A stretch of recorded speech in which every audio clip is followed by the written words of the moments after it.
Waalaikumsalam Waalaikumsalam warahmatullahi warahmatullahi wabarakatuh. wabarakatuh. Tuh. Bismillah, alhamdulillah.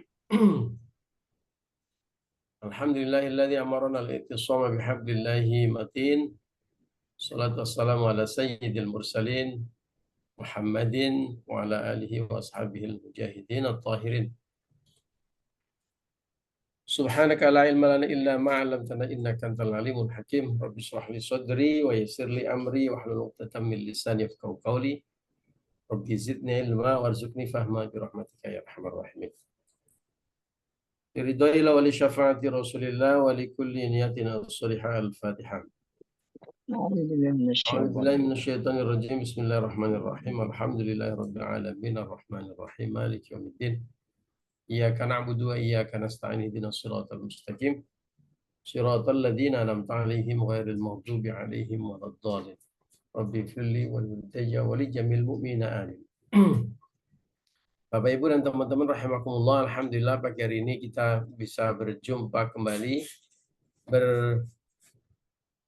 bersilaturahmi dan ngaji bersama dalam majelis yang sangat mulia, majelis silaturahmi dan majelis ngaji bersama tentu saja, majelis yang insya Allah akan memberikan begitu banyak keutamaan dan anugerah untuk kita semuanya. Salah satunya adalah sahalallahu lahu tariquhu ilal jannah, memudahkan langkah kita menuju surganya Allah. Allahumma amin ya rabbal alamin. Baik, mari kita lanjutkan ngaji Nashaikhul Ibad. Kita sudah sampai di bab ketiga, makalah yang ke-9 bagian kedua. Di makalah ini kita sedang membahas tentang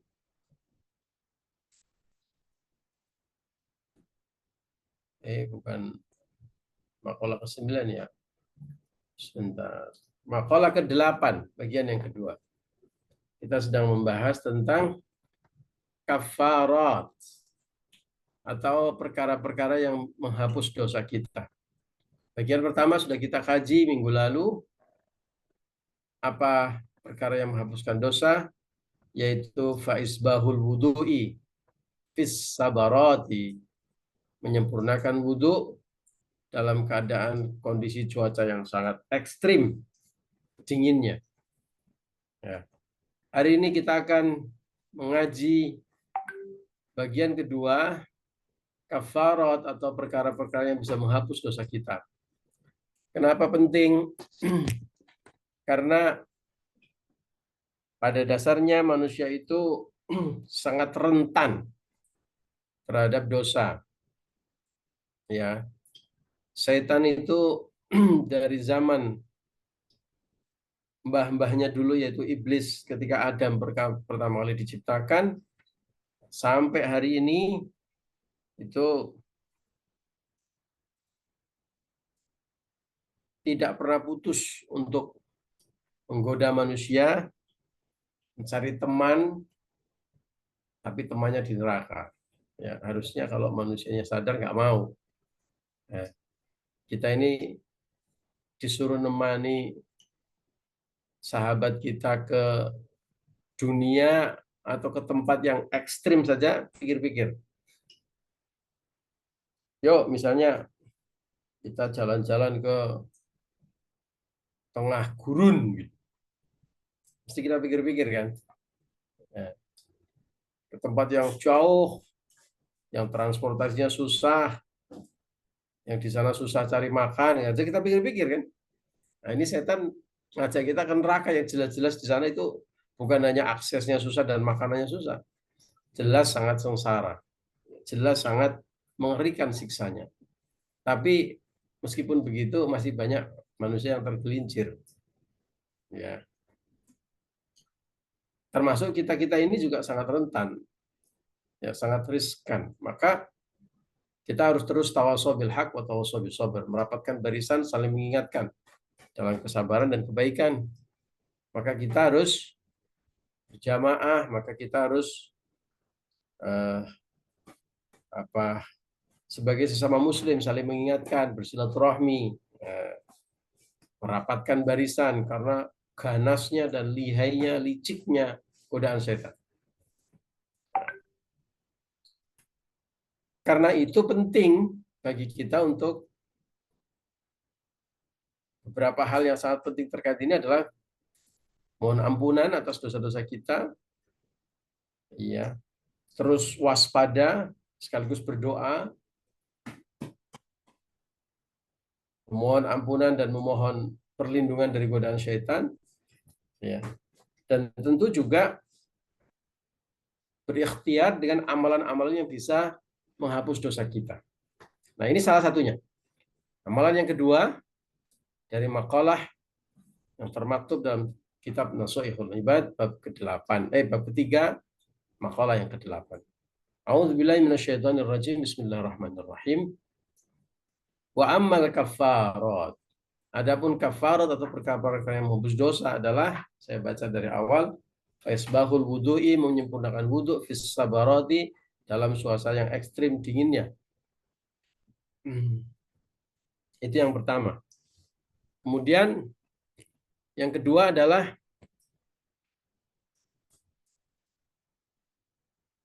wanaklul aqdami, dan melangkahkan kaki. Wanaklul aqdami, dan melangkahkan kaki ilal jama'ati, menuju jamaah. Maksudnya menuju jamaah adalah ilal sholati ma'al jama'ati, menuju sholat jamaah. Melangkahkan kaki di sini maksudnya tentu kemudian bukan hanya berjalan menuju jamaah lalu habis itu mainan HP di situ, bukan. Tapi bergegas. Nah, mendatangi jamaah setiap kali ada panggilan sholat dan kemudian ikut berjamaah, bukan hanya mendatangi saja. Oh, saya sudah datang, Pak. Saya sudah melangkahkan kaki. Ya, melangkahkan kaki maksudnya adalah bergegas menuju sholat jamaah dan kemudian ikut berjamaah di situ. Artinya mendirikan sholat secara berjamaah. Nah, rupanya Bapak Ibu, selain kita sering mendengar bahwa sering diajarkan, sering kita ngaji bahwa sholat jamaah itu pahalanya berlipat, betul. Sholat jamaahnya pahalanya berlipat. Tapi ternyata Bapak Ibu, selain sholat jamaah pahalanya berlipat, ada banyak fadilah atau keutamaan-keutamaan lain. Ya, di antara keutamaan itu adalah menghapuskan dosa, sebagaimana yang disebutkan dalam makalah ini dan banyak hadis lain. Ya. Misalnya hadis yang populer di mana Rasulullah SAW bersabda bahwa man tatahhara fi baitihi, barang siapa yang membersihkan diri atau bersuci di rumahnya. Ya. Jadi ini sekaligus juga tuntunan kepada kita semuanya, sebaiknya wudhu itu dari rumah pada saat kita mau jamaah. Summa masa ila baiti min buyutillahi, kemudian pergi ke rumah dari rumah-rumah Allah. Ya. Perginya untuk apa? Lihat dia faridatun min faraidillahi, untuk menjalankan atau melaksanakan sholat wajib. Maka kanat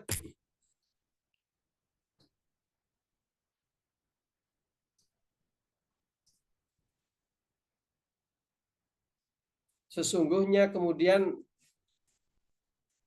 kesalahan-kesalahannya itu, setiap langkahnya itu akan menghapus satu dosa, dan wal ukhra tarfa'u darajat, dan langkah yang satunya lagi mengangkat derajat. Bayangkan Bapak Ibu, setiap kaki kita melangkah ke masjid untuk sholat jamaah, satu langkah menghapus dosa, satu langkah mengangkat derajat. Kan kalau kita jalankan gantian ya langkahnya kaki kanan, kaki kiri, kaki kanan, kaki kiri. Nah itu satu langkah baik yang kanan maupun yang kiri itu menghapus dosa, satu langkah lagi mengangkat derajat. Bayangkan kalau jaraknya ke masjid itu 2 kilo. Jadi semakin banyak langkahnya semakin banyak dosa yang diampuni. Itu secara kuantitatif ya, tapi tentu secara kualitatif ya semangat, keikhlasan, istiqomah, konsistensi itu yang lebih berharga. Ya, jangan kemudian kecil hati, waduh kalau saya dekat masjid paling sedikit dong. Tapi ini juga jadi motivasi untuk yang jauh, jangan merasa enggan dan malas karena capek jauh. Oh, ini diambil hikmahnya secara kuantitatif nanti pahalanya lebih banyak, dosanya lebih banyak dihapuskan. Nah, derajatnya juga lebih tinggi. Tapi yang dekat juga kemudian jangan berkecil hati karena secara maknawi eh, langkah itu bisa bermakna adalah semangat dan keikhlasan serta konsistensi atau keistiqomahan kita. Tuh. Jadi selain fadilah atau keutamaan pahala berlipat ganda, juga insya Allah derajat kita naik dan dosa kita diampuni oleh Allah Subhanahu Wa Taala. Ini kalau ditanya, Bapak Ibu pada punya dosa nggak sih? Termasuk saya ini, Pak Ulul ini pada punya dosa, dosanya banyak, ya. Maka kita mohon ampunan kepada Allah, istighfar terus. Kanjeng Nabi aja nggak pernah berhenti beristighfar. Pada saat yang sama kita juga berikhtiar menaikkan timbangan positif, amalan-amalan soleh kita ditambah, sekaligus juga melakukan amalan-amalan yang bisa menghapus dosa kita. Salah satunya seperti sabda Rasul adalah menjalankan sholat berjamaah.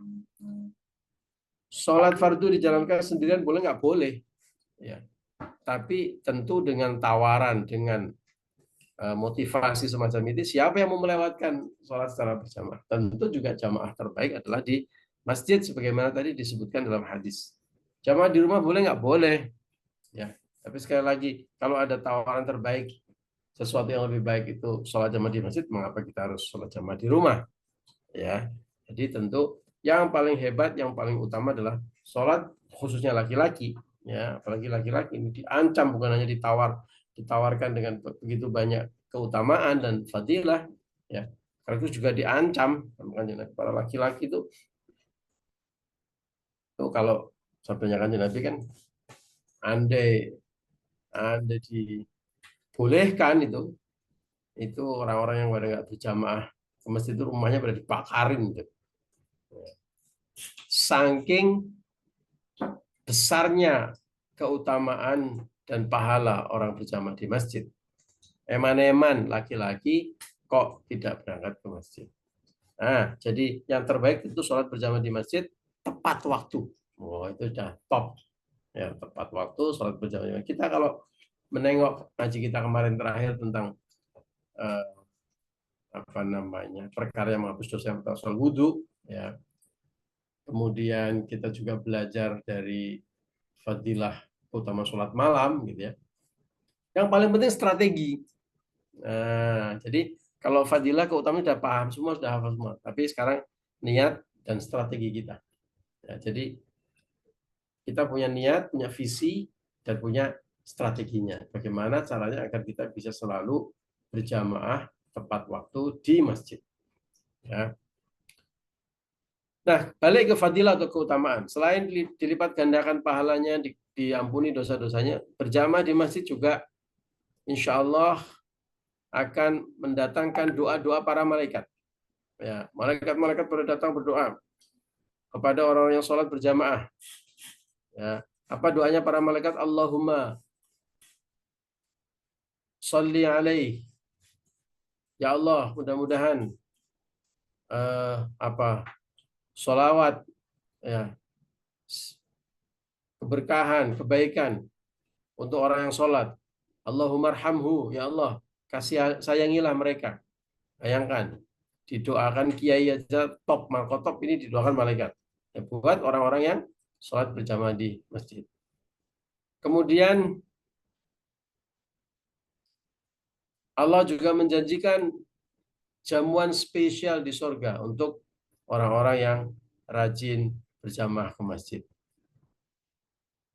Allah melalui sabda Rasul juga menyatakan bahwa man shalla lillahi arba'ina yawman fi jama'atin. Barang siapa yang sholat berjamaah selama 40 hari, ya, terus-menerus konsisten, maka kutibalahu baro'atan. Baro'atun minan nar wa baro'atun minan nifaq. Maka dia akan dituliskan baginya 2 kebebasan, yaitu kebebasan dari neraka dan juga kebebasan dari sifat munafik.